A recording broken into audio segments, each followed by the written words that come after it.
Hello, I'm Todd Hall, President and CEO of TrueLiant.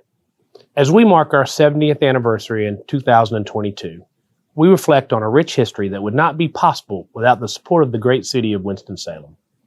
From our humble beginnings in 1952 to the present, where we will soon serve over 300,000 members, hire our 1,000th employee, and exceed $4 billion in assets, to a future poised for continued growth, I am proud of the work we are doing together. TrueLiant is grateful for and remains committed to Winston-Salem and all of Forsyth County. Welcome to the Greater Conversations podcast. I'm Deetra Miller, the Director of Member Relations and Engagement at Greater Winston-Salem, Inc. We'll use this platform to showcase our local businesses, our community, and their stories.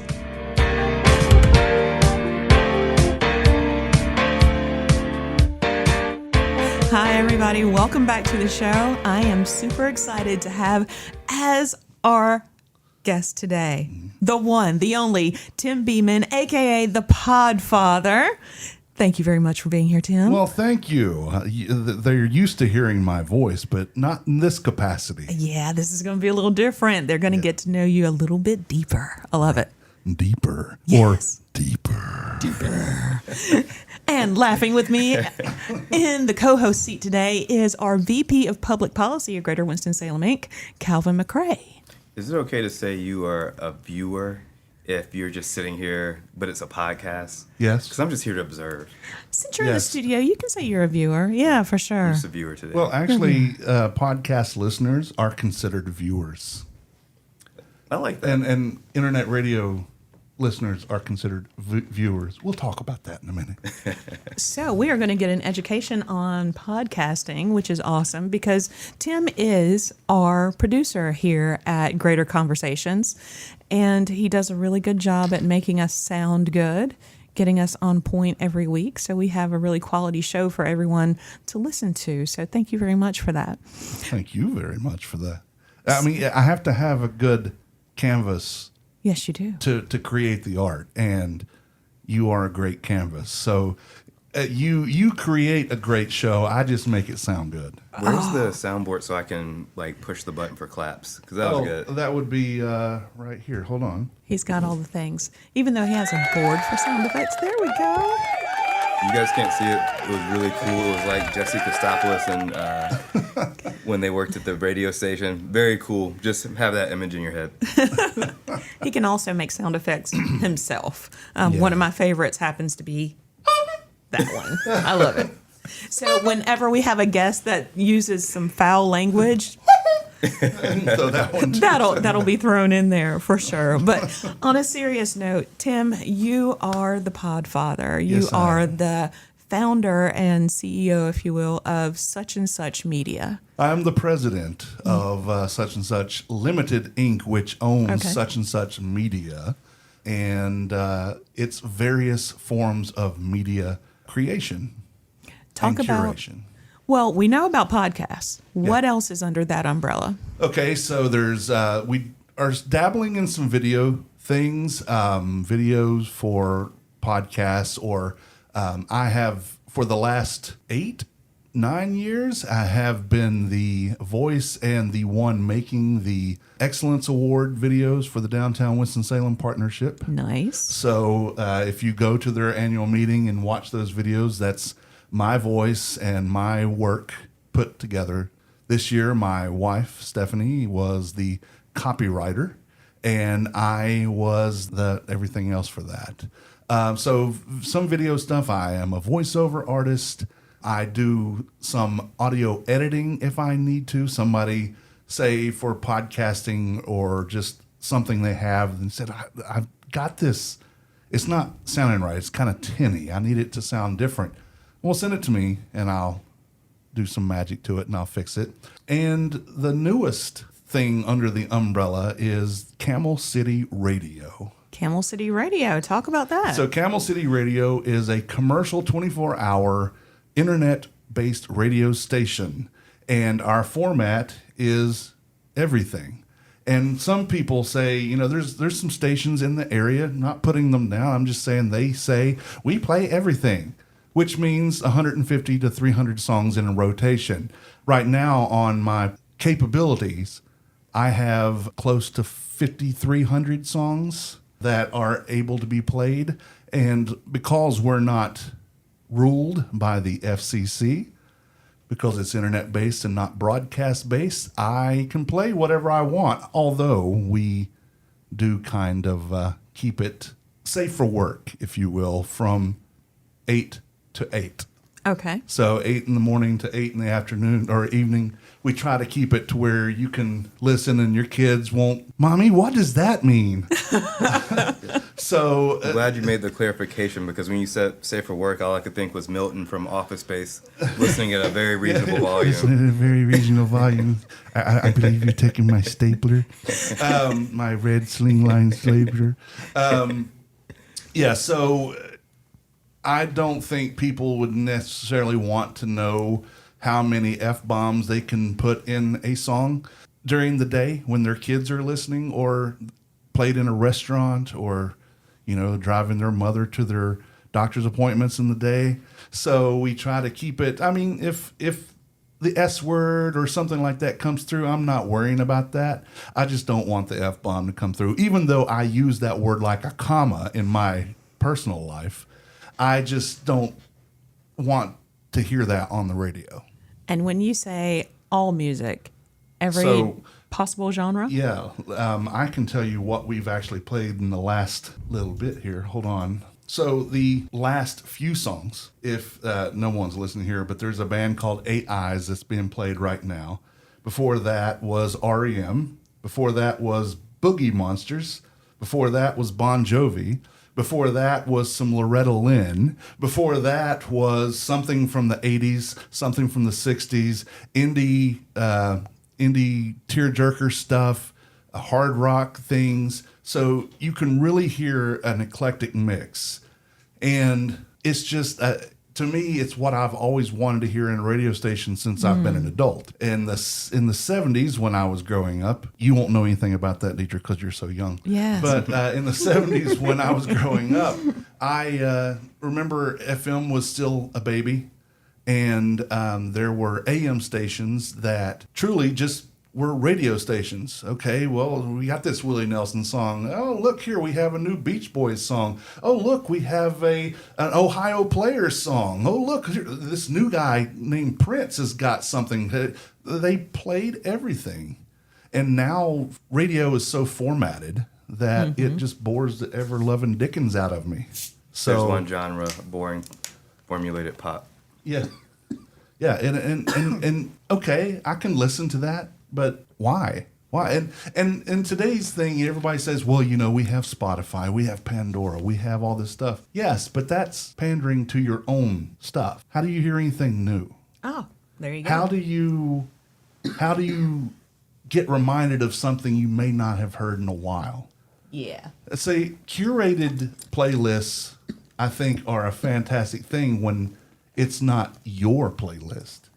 You spend all this time on Pandora or Spotify or whatever curating the things that you already listen to. There's no diversity. There's no expansion in that. I would agree. Radio can be that outlet. Now, I am an avid listener of satellite radio. I'll be honest. I listen to my competition. But that's still fragmented and genrefied. So whenever I go on there, okay, I'm going to listen to First Wave, which is all the early new wave music, early alternative.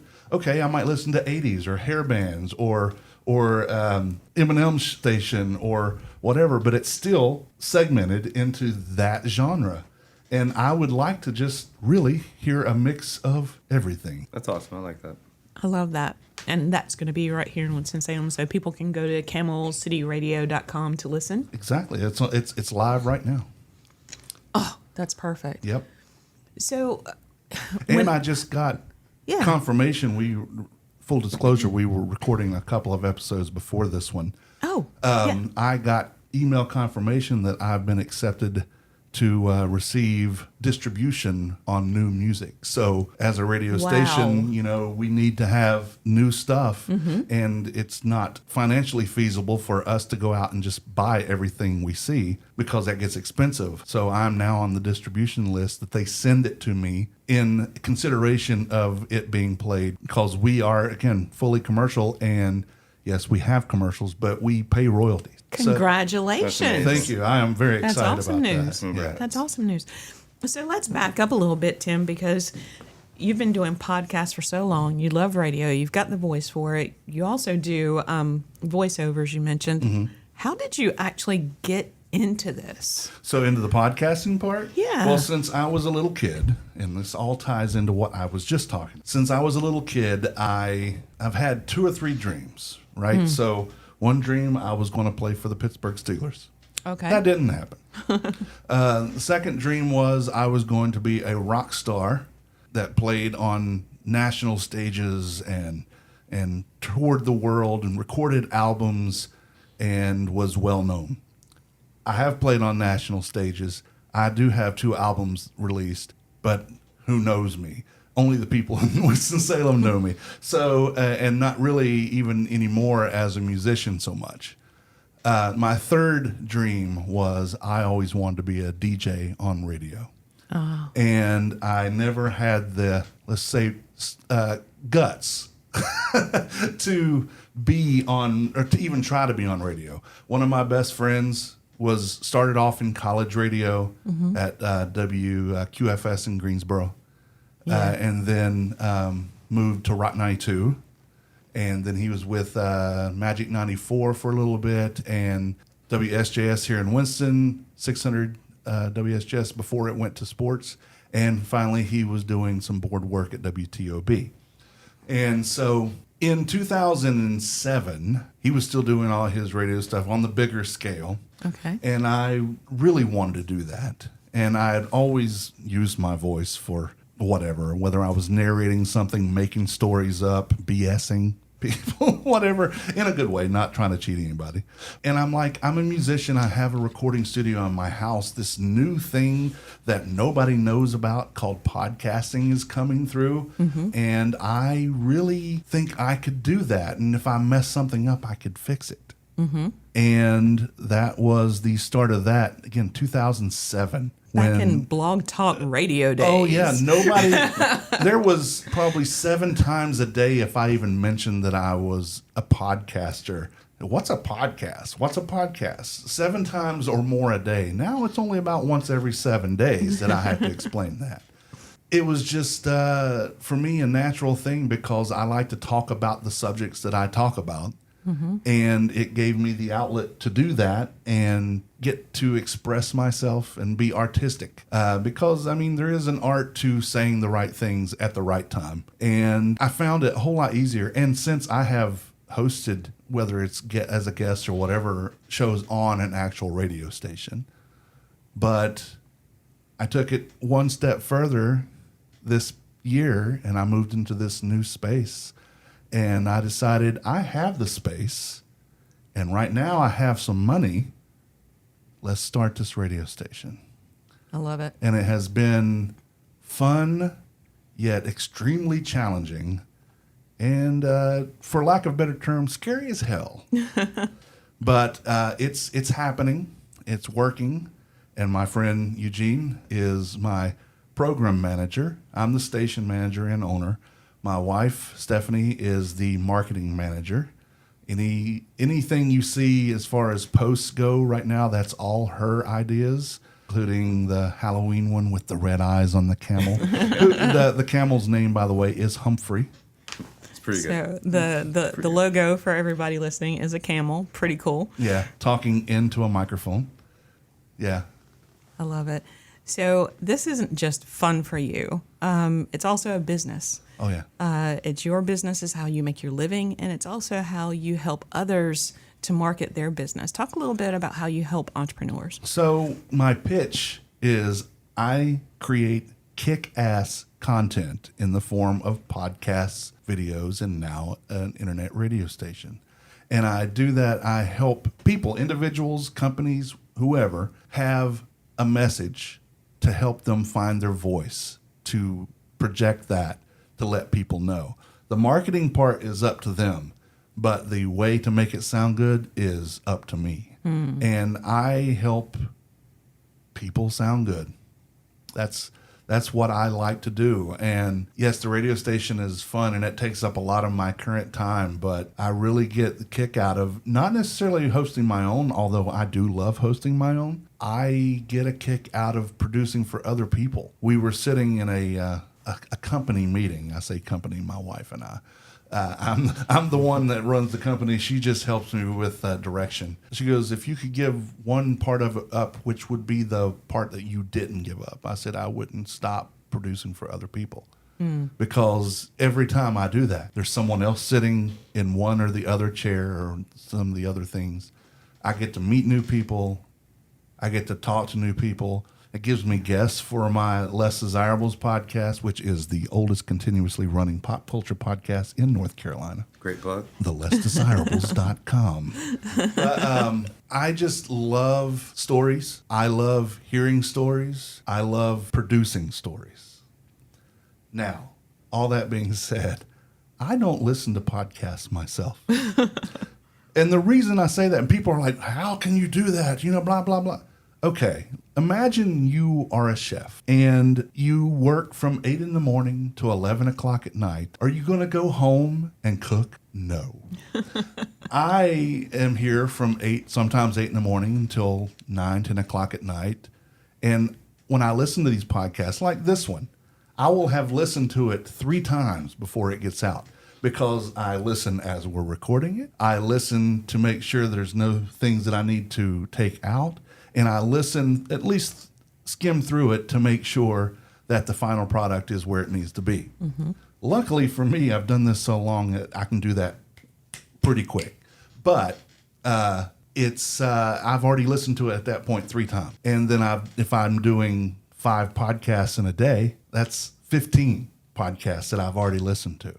Wow. So at some point, my brain needs a break, and that is music. So then I listen to the radio station There you go. that I curate just to make sure that it's running well, but it also soothes my need for music, which has always been a big part of my life. And another big part of your life is just Winston-Salem. You are a staple here. So many entrepreneurs know your name, either Tim Beeman or the Godfather. Sorry, the Podfather. And they also know you as the man who ate the town. That's another big thing that you do. So since we're talking about Winston at this moment and you being the man who ate the town, share with us one of your favorite restaurants here in Winston. Let's go with Diamondback Grill. Really? Why? Yeah.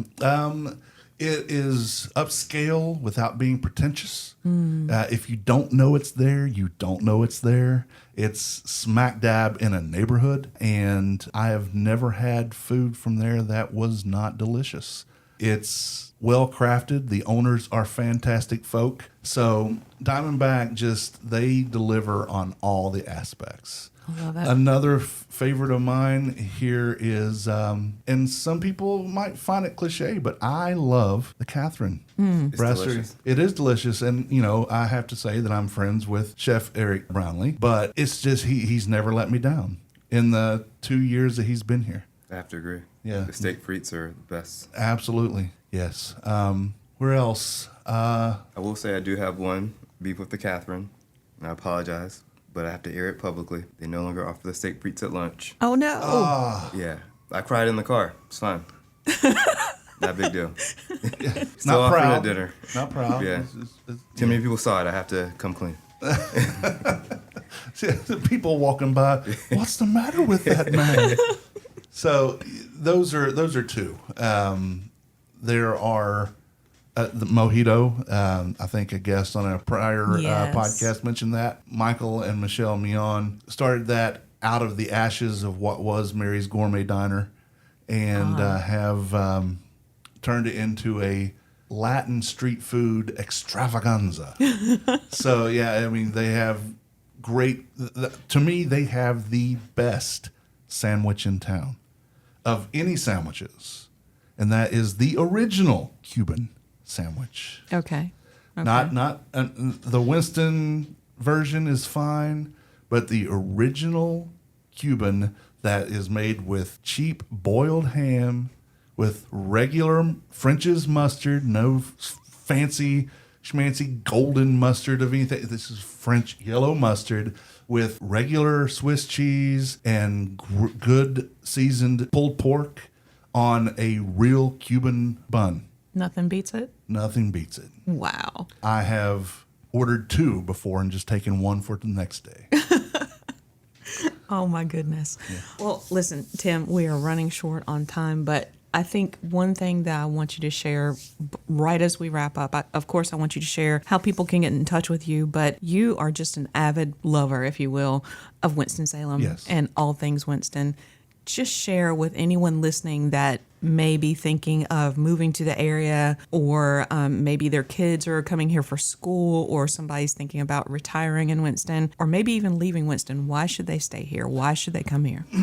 My wife puts it best. She was born here and raised here, and she was looking to get away. She went to school at UNCG for both her undergrad and her grad, and she came back here and realized maybe in the 80s it wasn't the best place to be, and a lot of people wanted to get out. But she says this town has grown to be where she would want to move to. Wow. So everything she wanted and the reasons she wanted out are now here. So there's no reason to move. This is a small town with big city aspirations without being too big for their britches. They accommodate each other. There is a camaraderie amongst business owners, even the people who do the same thing. And I like going to the beer aspect for that. Say Foothills, or let's go even deeper than that. Small Batch Beer Company is out of hops. They call Hoots and say, hey, we are out. Can we buy some off of you? And say, well, come get it and pay us whenever. So they go get that. And then Incendiary runs out of the malts. So they contact Wise Man. And Wise Man's like, hey, come get us. And while you're coming, won't you bring us a 6-pack of your something so we can share it amongst ourselves? Wow. That kind of thing is not just in the beer industry. That's Winston-Salem in general. It doesn't matter if you are in the same industry, different industries. Industries work together. And it doesn't have to be industries. It can be individual people. And we all hold hands as we go through this thing called life, because I'm not going through it alone, and I'm not going to let you do it either. Wow. I love it. Winston-Salem is the best place to live, work, and play, ladies and gentlemen. All right. For everyone listening, Tim, how do they get in touch with you? You can go to suchandsuch.org. That's the company website. And I will say that's kind of in transition right now. A lot of things need to be fixed on that. If you want to listen to Camel City Radio, you can either download the Live 365 app or go to camelcityradio.com and listen to it right there. You can see where the last things that we've played you can buy. I like that song, you can buy it from iTunes or Apple Music or whatever it's called this week. The lessdesirables.com and tldpodnetwork.com, which has all my podcasts on there, the things that I produce for a couple of others, but mine specifically.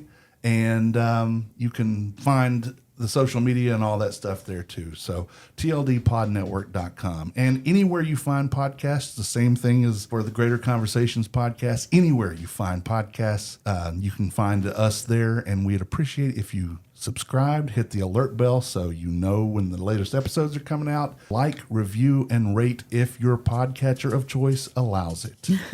That's fantastic. I'm a big fan, Tim. So thank you for taking the time to be on the show today. And Calvin, thank you for being a viewer / co-host today. I really appreciate it. We're going to have you back to co-host again, and I look forward to that. For everyone listening, until next time.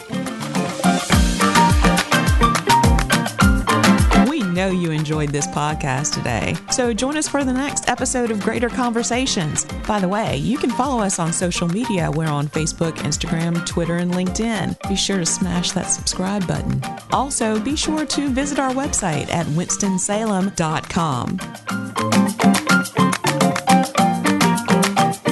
The views and opinions stated in this podcast are solely those of the contributors and not necessarily those of our sponsors, distributors, or hosting companies. This podcast is copyrighted and cannot be reproduced without expressed written consent of Greater Winston-Salem, Inc. or your toast.